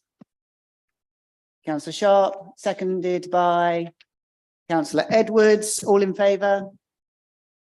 Thank you. And those against? Any abstentions? Thank you. So let's move on to number 10, which is the Corporate Risk Management Monitoring Report, which I believe is you again, Ian. Thank you, Chair. The risk register as presented now reflects the views of the risk management group as at its January meeting. The risk scores have been changed. Sorry, the risk scores that have been changed are detailed in Appendix 1 of the committee report.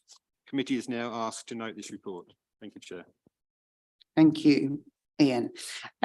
So first of all, just looking at the sheet of questions, there were some questions raised on this item and answers have been provided. So let's firstly take any comments on those answers, or anybody, if anybody's seeking any further clarity on any of them. Good.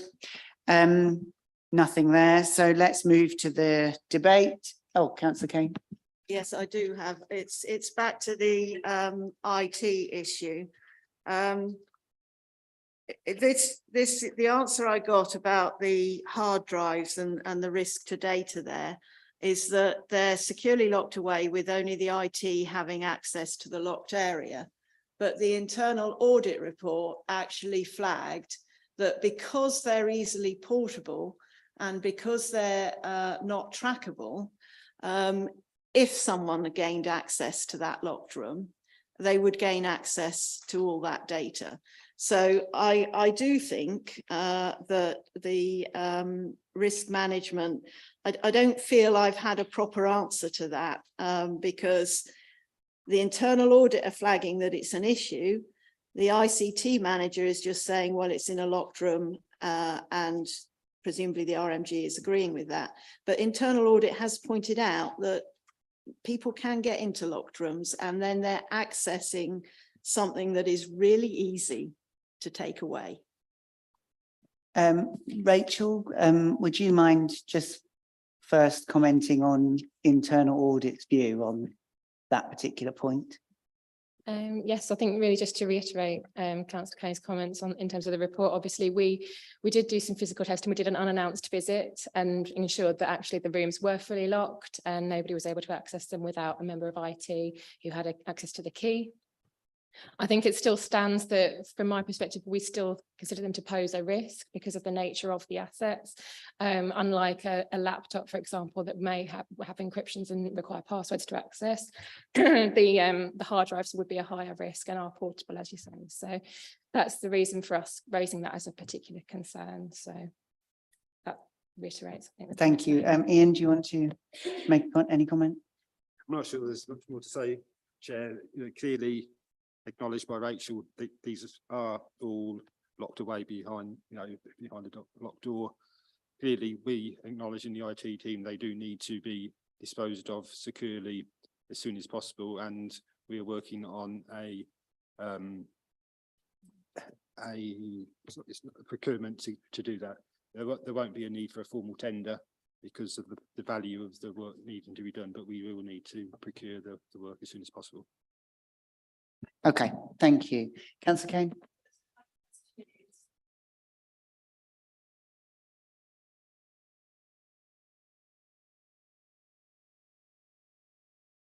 Why do we think that the risk level is not high?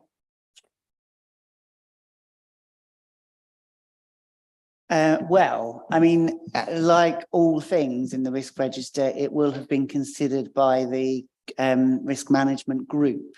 So it would have, it's a collection of that group's opinion, isn't it? So without having every single member of the group here, I'm not sure that we can come to a answer and a perfect answer for you. Yes, Councillor Kane. So that's really why I'm asking the finance manager, because he leads that group. I asked why the IT manager thought that it was only possible that there would be a loss. And I haven't had an answer to that other than that they're securely locked away. And I haven't had an answer to why the RMG agree with that assessment, because our internal auditor has expressed concern. So I'm just trying to get the logic of how they've seen an internal audit report and yet they've arrived at a decision that the risk of losing data is only possible. Well, I mean, my educated guess is because there were mitigating factors that would have been presented and debated as part of the process, because mitigating factors are always taken into account, aren't they, in terms of where that score ends up landing. And I would imagine that one of the mitigating factors could have been that there's a plan on the horizon to procure their disposal. So it's a temporary risk, but there may have been many other mitigating factors. Ian, do you have anything you want to add in response to Councillor Kane's specific question? Firstly, I'd just like to ask Councillor Kane to use my correct job title rather than keep calling me finance manager. But further than that, the risk management group does believe that these discs are relatively secure. They're in a locked building, the Grange is a locked building, they're behind a further locked door, and so therefore the risk is believed to be relatively low. Clearly, I accept they are portable, but because they are behind two separate locked doors, we believe that makes the score we've given it appropriate. Okay, thank you. I think we need to move on. Councillor Kane. Sorry, can I just apologise? I'm really sorry, Finance Director. Sorry, I'd read Finance Manager somewhere, sorry. Thank you, Councillor Kane. Thanks for that apology. Any further comments? Sorry, I'm still on the questions, aren't I? Sorry, so I should say any further comments on the questions, or rather the answers to the questions. No? Okay, well then let's move on to the debate section of this. So anything from any members, please? Councillor Kane. Yes, I welcome that we've split out ECT and ECSS. It's taken a while, but it's good to see them split out. I just wondered, how does the RMG assure themselves that that desired behaviours are encouraged throughout the organisation and inappropriate risk behaviours are discouraged? That's going to have to be one for you, I think, Ian, on behalf of the risk management group. Sorry, I obviously heard the question, but are you talking about any specific risk there, or is that just a general statement? It's general about all of our risks.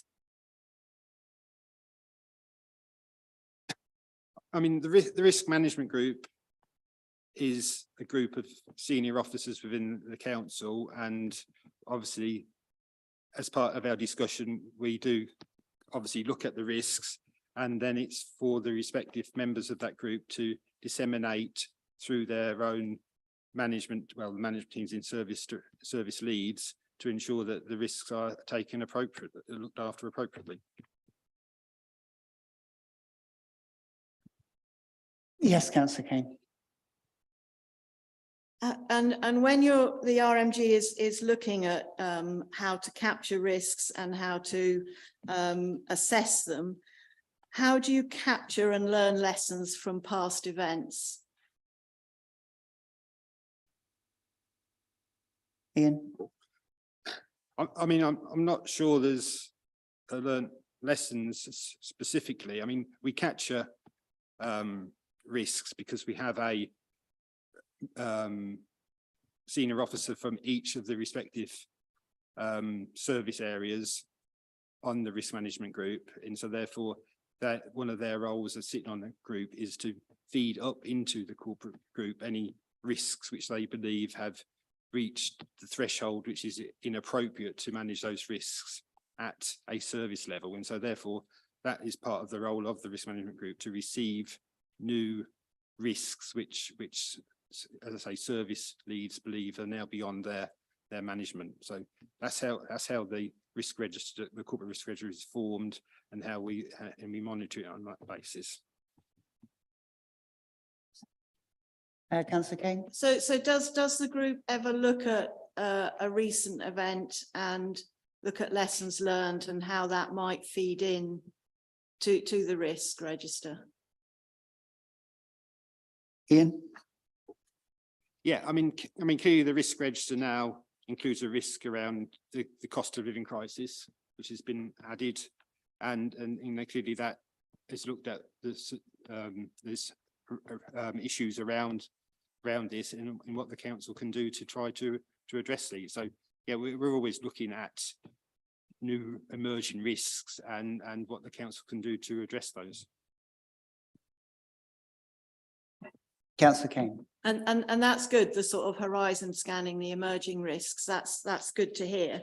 But I'm interested more in terms of when something happens at the council, does the risk management group, or indeed at a neighbouring council, does the risk management group look at what happened, how it was addressed, and what that might mean for our risk register? Ian? Yes, I mean, obviously Rachel's not a formal member of not a member of the risk management group itself, but she does attend the risk management meetings, and obviously she does have knowledge of what's going on in other councils where she provides the internal audit support. So therefore she is able to feed that intelligence into the group and is considered in the round. Okay, anything further? Councillor Kane? Just on the horizon scanning, what sort of events do you think could derail the achievement of our priorities? Councillor Kane, with respect, I'm not sure that I think that question is out of the scope of this item on the agenda. We're not analysing the risk register. We're noting the corporate risk register as set out in Appendix 2. We're not analysing we're not trying to add to or analyse what's not there, or ask additional questions on top of the ones that are there of a single officer, particularly when the whole point is we have a group, we have a risk management group. I'm not sure if it's fair to ask that question of an individual from that group, unless you're asking the finance director for his own view, but I don't think it's fair to ask Ian to speak on behalf of a whole risk management group on a question that large that isn't part of the papers or been previously considered. If you're asking if they horizon scan, which I believe you've sort of already done, then I think we've had an answer to that. But to then go on and start asking specific horizon scanning questions, I don't think that's part of this agenda item. So I'm sorry, but I'm not going to allow that question. Do you have any further questions? I just want to say thank you for so adequately summing up why it's wrong that we're not allowed to invite other officers to this meeting. Because of course we do have to direct all of our questions at the finance director, because he's the only officer who we're allowed to invite to this meeting to answer our questions. So I agree with you entirely. It isn't fair that we ask all the questions of him, but it's how this committee has been structured. I would be interested, I suspect the internal auditor is not entirely surprised by these questions and may well have seen similar questions in the past. They are perfectly reasonable questions for an audit committee to put when discussing risk management. Thank you, Councillor Kane. I will correct one thing that you said. It is not true that we're not allowed to ask officers to this meeting. We in fact are allowed to request the presence of officers at this meeting, but as outlined to you in my email response to your request for the IT manager to attend, there is a process that was put in place by the Chief Executive, and that's the process that this committee follows. Part of that process might be at some point that relevant officers are invited, as they have been, and they have attended. And if you take this meeting as an example, you can't really get better than the Chief Executive and the Director Finance and the Head of Legal in one meeting. I understand that there are operational issues that you want to get to the bottom of. There are many things that other officers may know more about because they're on the ground than the officers that attended. But it is simply not true to say that we are not allowed or discouraged from inviting them to this meeting. It is true to say that because of resource implications and so on, a process was put in place, and we encourage members to follow that process. It is as simple as that. Now, do you have anything new or different to add? Because we really do need to move on. So we can indeed ask, but we are usually rejected. You say having the Chief Executive here, that would be good, but he isn't here now. And we are discussing Kane, we need to move on. You've made this point. Can I just ask you for a point of information? Apart from the legal services, the finance director and the Chief Executive, what other officers have attended this committee at our invitation?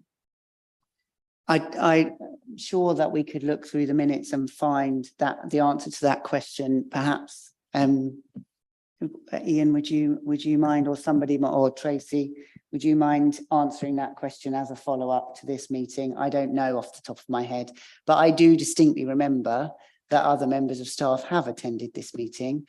In any case, Councillor Kane, I have answered your concern. There is a process. That process has been put in place and we follow it. It is not true to say that, to make the comment that you made. That is all I wanted to correct. It is simply not true. And it's also not true that we're turned down, whatever you said, more often than not. And I will remind you that this committee is still very new. So more often than not is only a handful of meetings as yet. So I don't think it's really fair to make a sweeping statement like that when we haven't, in fact, even had that many meetings. Now, this point has been made and made and made again. It is your opinion that we don't do things properly. It is not an opinion shared by other members in the room. I think we just have to leave it there. And I will remind you that there is a process in place for any member of this committee to get answers to their questions. And there is a process in place to invite officers to these meetings, should it be deemed appropriate and in good time.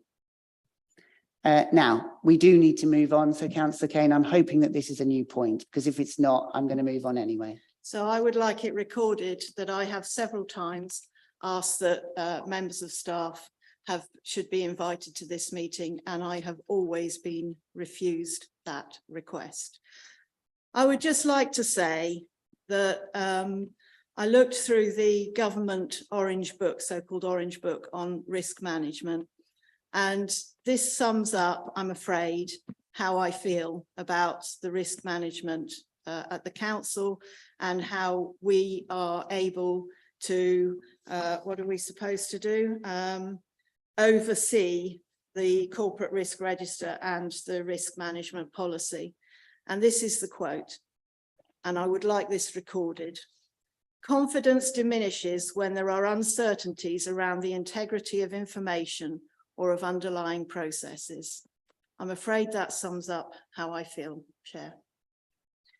Thank you, Councillor Kane.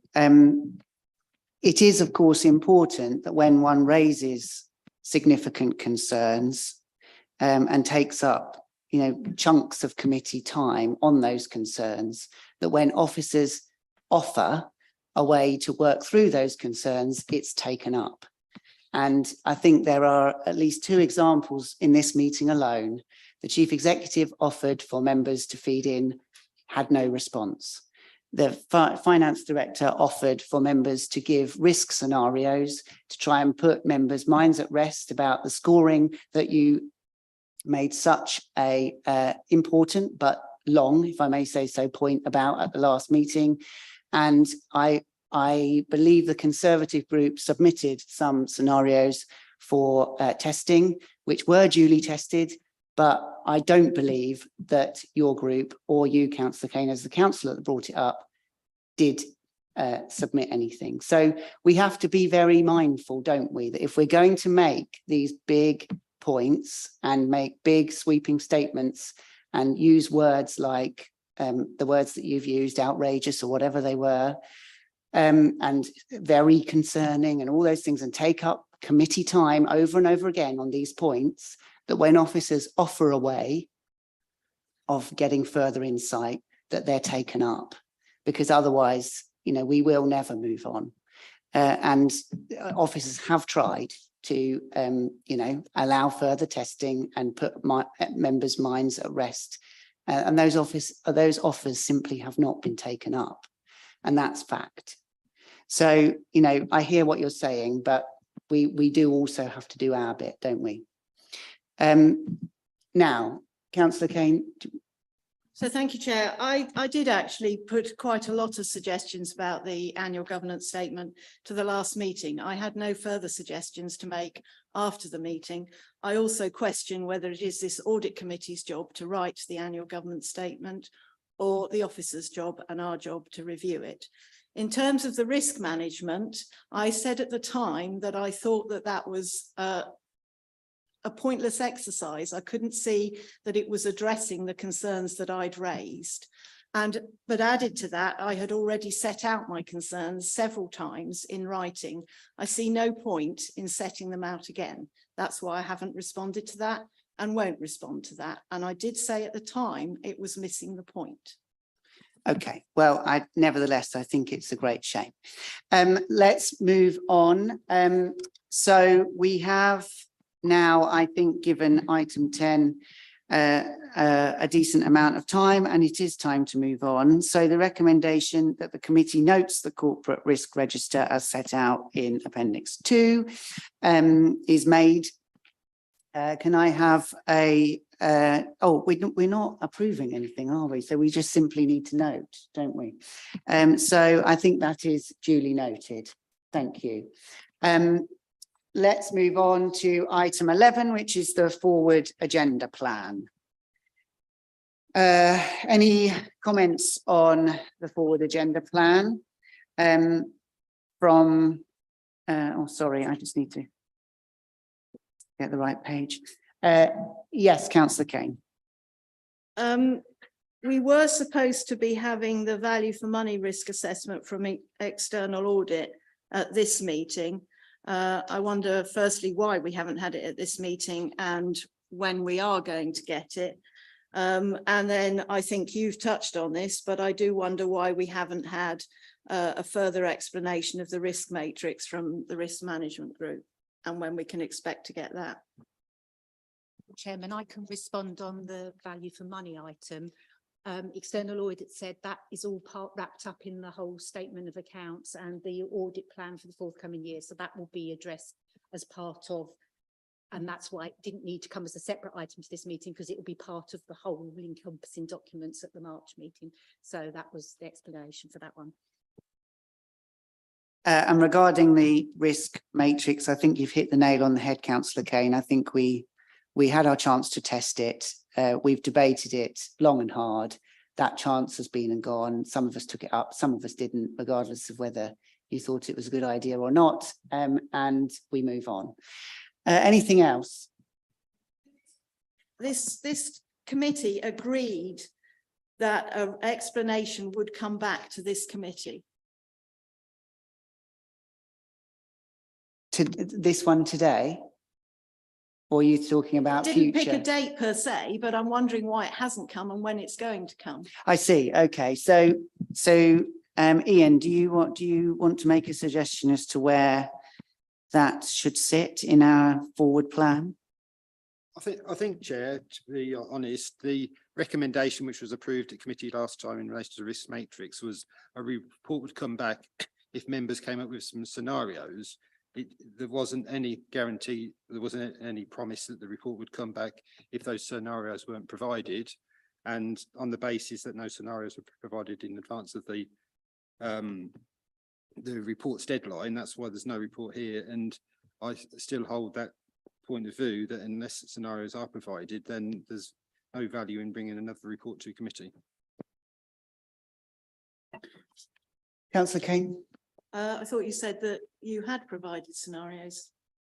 I think the officer was clear. He said in time to write a report for this committee.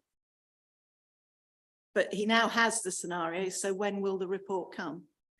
But you just said that it was pointless. So why are we putting our officers through time, creating a report that will give you? I said the scenarios were pointless. The explanation of the risk matrix is really important. But the scenarios aren't the explanation of the risk matrix. They're merely testing the risk matrix. Exactly. So we still need the report that gives us an explanation of the risk matrix.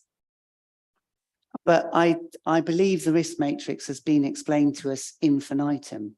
We know how it's scored. That may be the case, Chair, in your view, but our last meeting said we wanted a further report. The officer has just said. I think that's what Ian has just said, is Yeah, that he doesn't believe that that's what the meeting asked. No, he said the meeting asked for that report once they had looked at the scenarios. You have given him scenarios, the Conservative group, which is an interesting way of operating on the audit committee, but there you go. The Conservative group have given scenarios. And so what I'm asking is, when is that report going to come to this committee? Well, I think the answer has been given to you, Councillor Kane. The officer did not believe that he was bringing a report in the way that you believe he was bringing a report. There's clearly a misunderstanding. I think Ian's belief was that he was bringing a report of the scenarios, the results of the testing of those scenarios to help us as a committee to understand the way that the risk matrix is used. That's very different to what you're now saying you thought was agreed. So I think we simply have a difference in what you thought was agreed and what Ian thought was agreed. So on that basis, it's not here because that's not what officers believe they were being asked. This item is about the forward agenda plan. What I'm asking is, when is it coming? It's not, because officers weren't asked to do that in their view. If you're now wanting to ask if that could be added as something, then you can ask the question. But the answer to your first question is that that's not what officers believed they were being asked to do. So therefore it's not there. Is that right? Is that a fair summary, Ian? Okay, let's move on. So this is again for noting. So there's no vote necessary. And I believe that brings us to the end of the meeting, unless I'm missing a page. Thank you all very much for your time, and have a safe journey home. Thank you.